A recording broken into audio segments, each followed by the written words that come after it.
Hello, I'm Monsignor Charles Minor. And I'm Sean Hughescamp. You know, being a therapist is not an easy job, but the smiles of satisfaction on those being treated makes it more than worth the while. Tonight, we'll meet a therapist with an unusual approach. We'll also travel to California to learn about a community housing effort spearheaded by two Sisters of St. Joseph. Our short segments feature a look at great Madonnas suggested by one viewer who wanted to see some artwork on Mary. And for Mary's feast this week, we thought it appropriate. We'll also be visited by the Philadelphia Archdiocesan Boys Choir.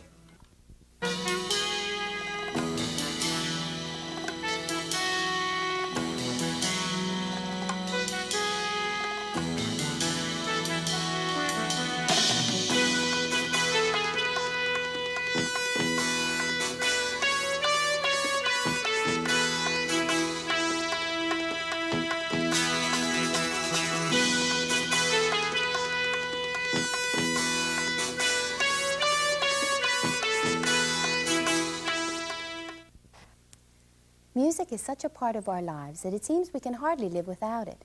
We have musical alarm clocks to wake us up in the morning. There's music piped into our offices all day long where we work. And I'm sure you've seen the kids bopping down the street with their Walkman-style radios and earphones. Well, as Alice Vale found, the kids at St. Edmund's Home for Crippled Children use music to a special advantage.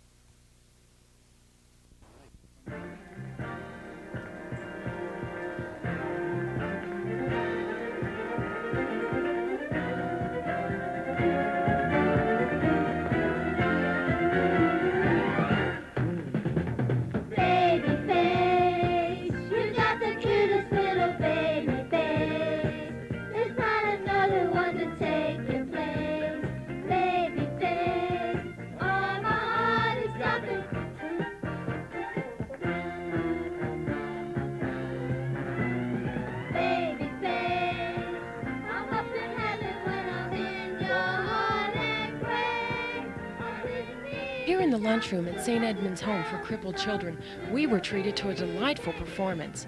Though you might think that these kids would be inhibited by our bright lights and imposing camera, they didn't seem bothered in the least.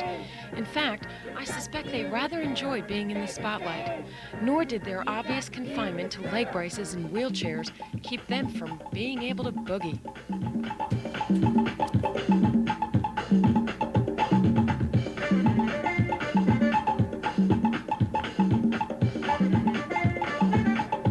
I'd like to welcome you here, Channel 17 viewers this afternoon here.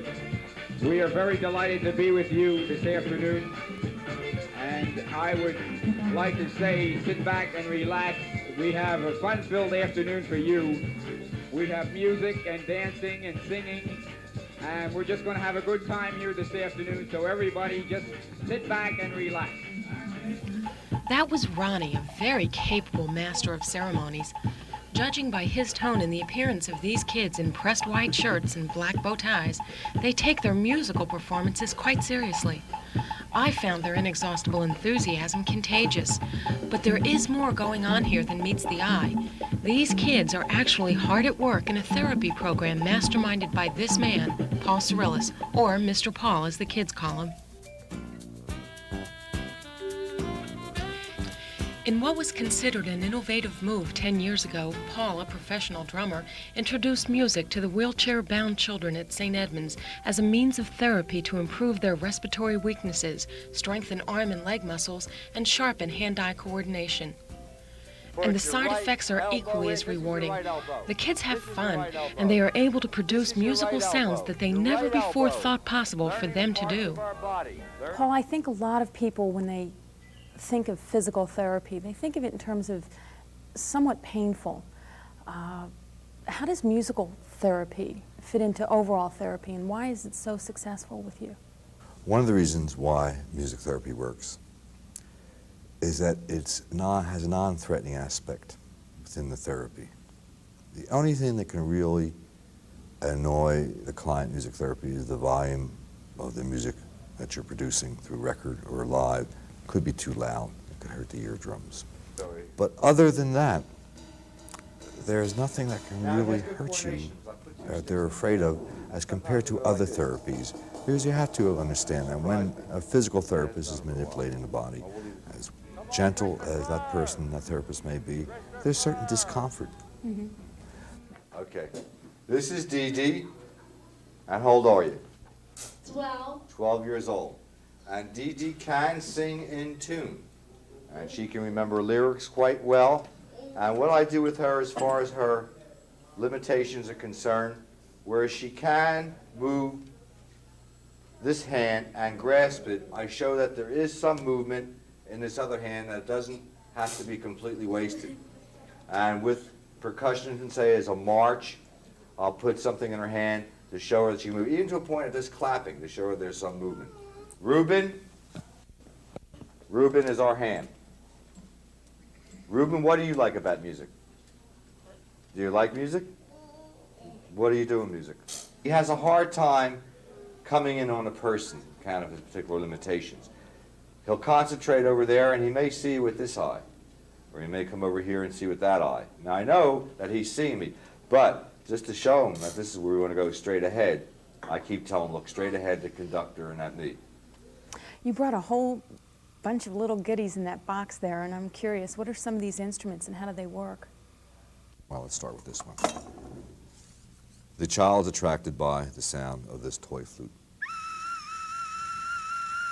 Takes a little resistance to play. Now the child has some problem moving the hand in and out. Also may have a problem getting enough wind to blow into the instrument. So you have two things going where you're helping the child. Now, if I take the handle here, and of course you know what's going to happen yourself, it's a cute sound. Yeah. Now the idea is to change the sound. Now we do this, and you could do it right away the first time, very easy, but you'd be surprised. It's either going to go, and I say, no, we want to change the sound just a little bit. Just a little bit. And of course I'm guiding the hand. Mm-hmm. I'm maybe holding this up and then guiding the hand. Here's another example of expression of emotional frustration through drumming. Let's say that a particular client, a handicapped person, may not have any use of the hands. And what do? Well, then maybe they can open and close their mouth. The simple thing to do is put a record on, take a light maraca like this, have them put it in their mouth. Whether it's a tambourine, whistle, or drumstick, Paul will rig up any combination of instruments that will help the children exercise their bodies and generate musical sounds despite their physical limitations. Individual music lessons are part of Paul's therapy program, as well as a weekly disco dance party. Once a year, Paul and the kids take their talent show on the road to entertain the residents in area nursing homes. Well, Paul has been marvelous. Paul himself has said his life really took on a whole new meaning when he started the program at St. Edmunds, but he has given a lot more life and meaning to our children because they really enjoy music. Mr. Urban Auer is the administrator at St. Edmunds. The children, even the most profoundly retarded children, respond to music. Paul has been able to relax an athetoid spastic child just by a particular type of music that he plays. When we do this song, we are talking to the Lord, and in very many ways we are thanking him for the gift that he has given all of us. Ladies and gentlemen, the Lord's Prayer.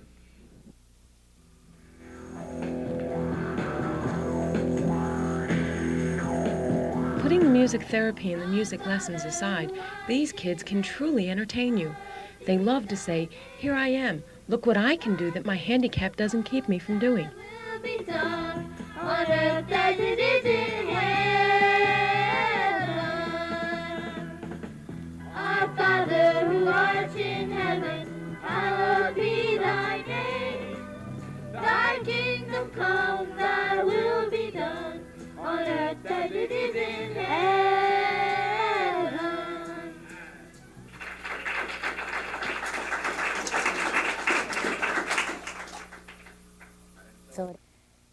weeks, Cardinal Kroll will host his annual Christmas party for the children of the homes funded by the Archdiocese of Philadelphia. It was at the same Christmas party where Ronnie, whom you just met, was first introduced to the Cardinal. Being a toddler at the time, Ronnie climbed up on the lap of the Cardinal and proceeded to take a big bite out of his finger. Well, the meeting was captured on film by a local newspaper photographer, and it brought instant and lasting notoriety to Ronnie.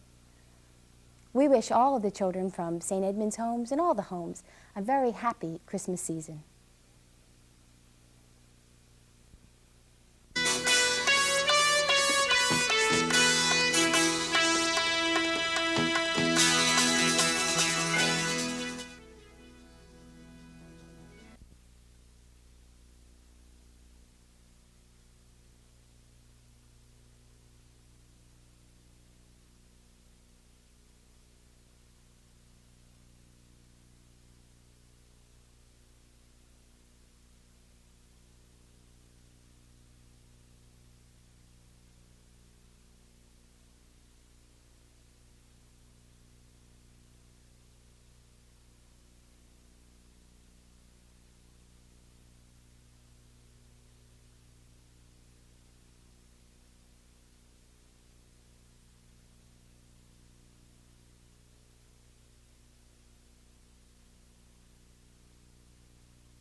Hail, Mother of Mercy. Salve Mater Misericordiae, Mother of God and of pardon, Mater Dei et Mater Mother of Dei. hope and of grace, Mater Spei et Mater Gratiae, Mother full of holy joy, Mater plena Sancte Laetitia, O Mary, O Maria, hail, glory of humankind.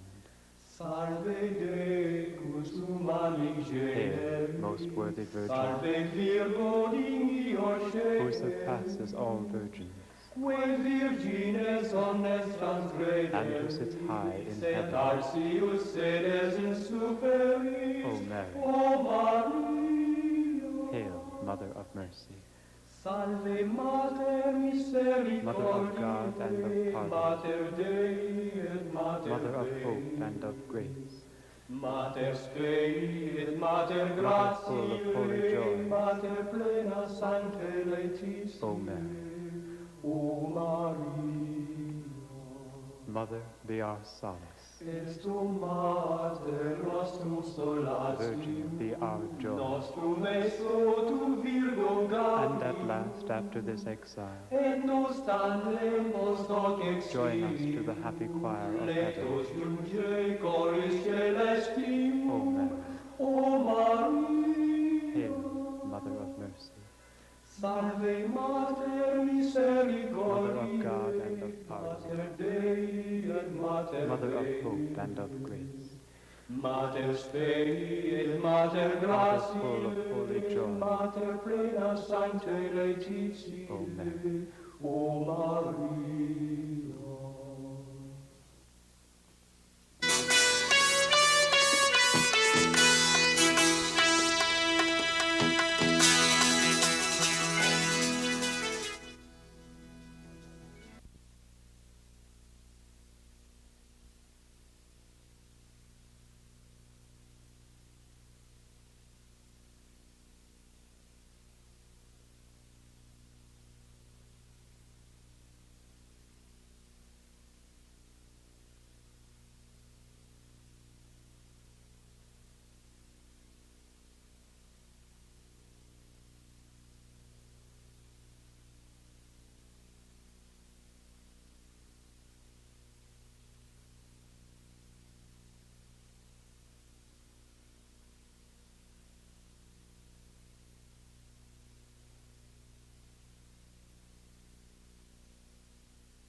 Jubilee West, a community housing program located in West Oakland, California, is headed by sisters Pat Sears and Joanna Bramble. The idea behind the effort is to allow the members of the community to participate in the revitalization of their neighborhood, and the idea seems to be working. There's a song that says that a house is not a home, and it follows that many houses do not create a community. Community is more than just a neighborhood to live in. It's a feeling among people about themselves and the place they live, together.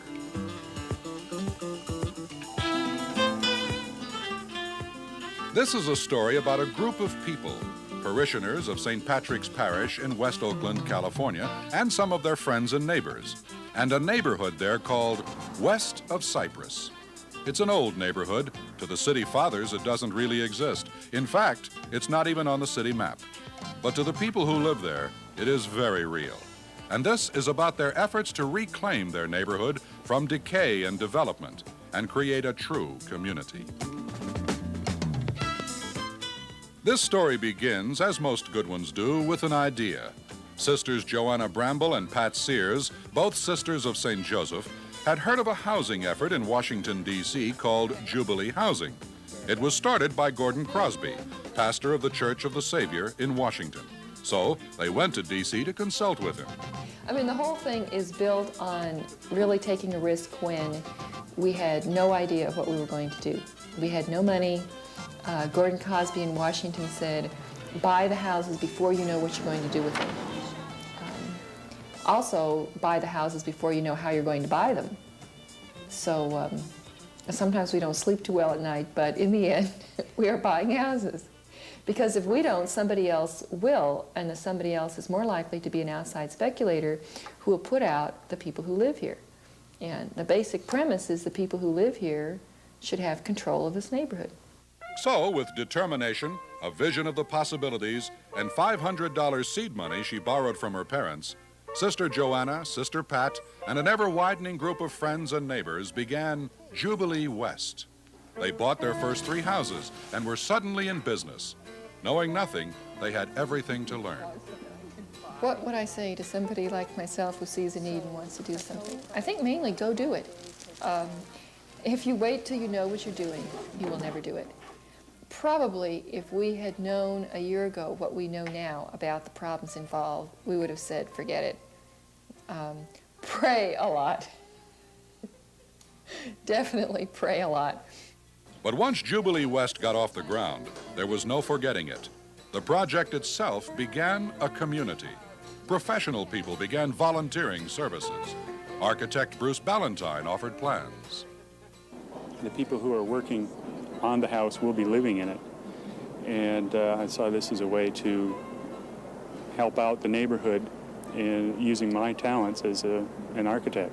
We tried to do more than just rehabilitate the houses. We tried to incorporate into the design a way of living for these people, a way to preserve the neighborhood spirit, the community spirit that was already here.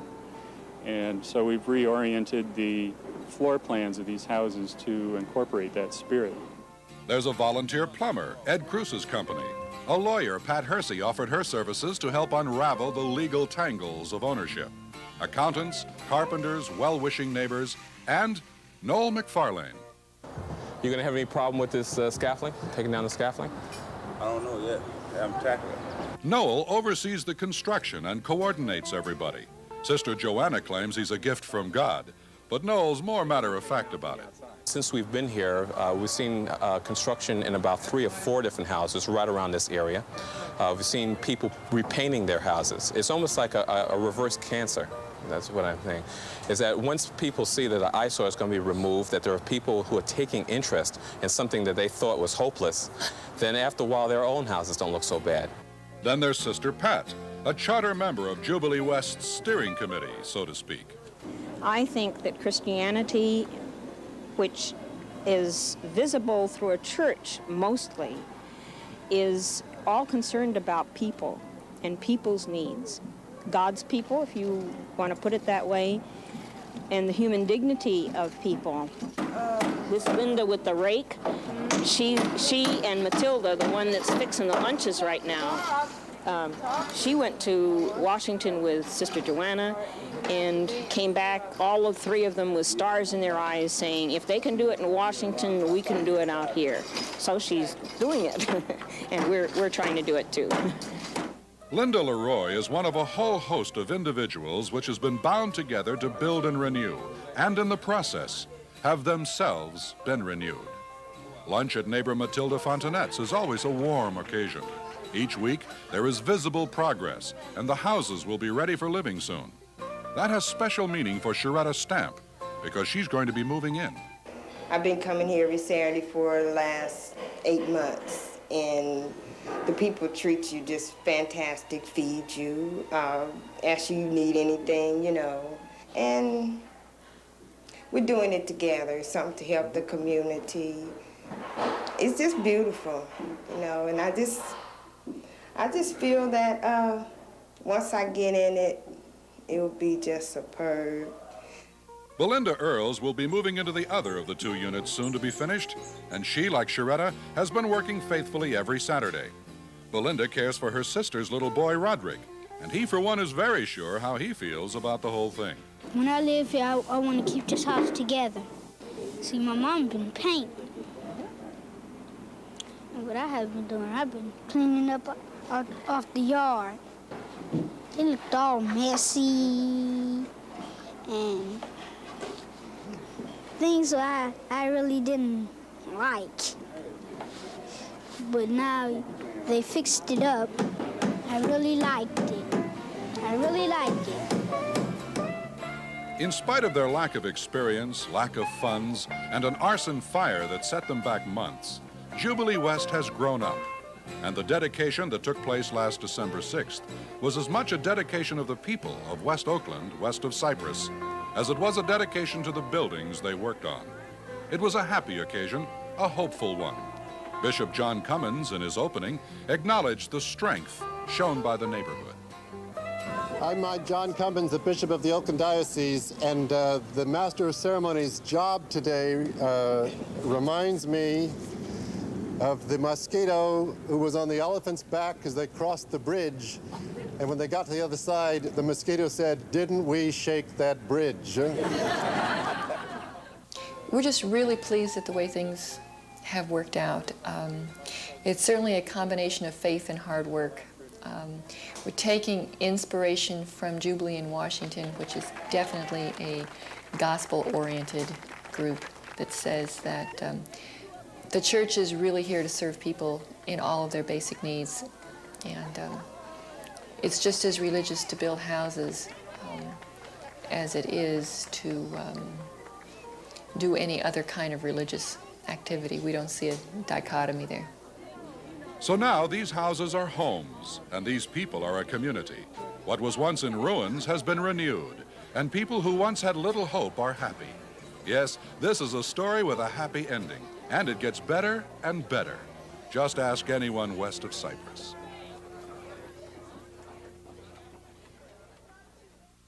Next week on Reel to Reel, we'll meet a nun who is a world-class runner. In the short subjects, critic Liz Andre will review the movie Texts, and we'll hear a musical selection by the Monks of Weston Priory.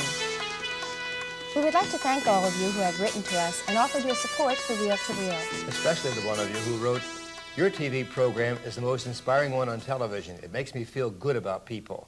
It's so inspiring and uplifting." Thank you for that.